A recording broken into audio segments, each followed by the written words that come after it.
đâu xin mơ dầu mà có tốt mơ tao hi cơn vô nhu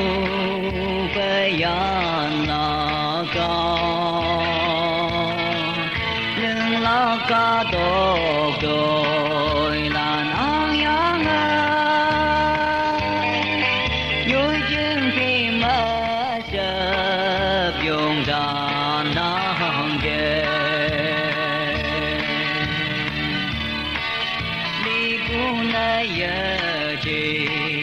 phải nhớ ta hi cơn cô nhu phải nhang nhang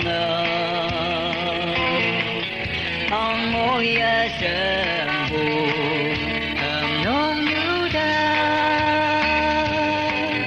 câu hang bu ấy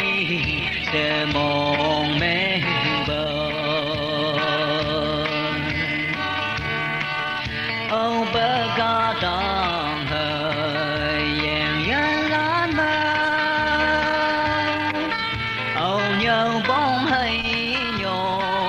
hoang dông là cơ nằm đỡ cơn bu bờ ở đây đâu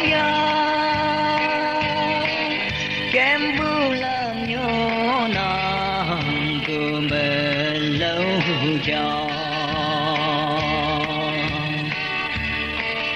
quăng ai đâu mi đôi chồng mấy gió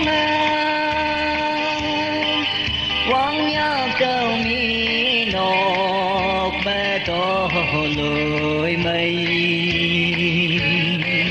cha cha mẹ chọn làm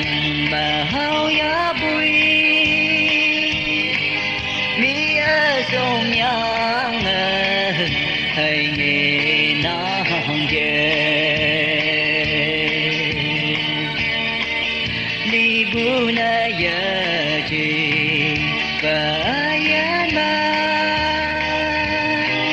ta hi gan bu nhu phải nhang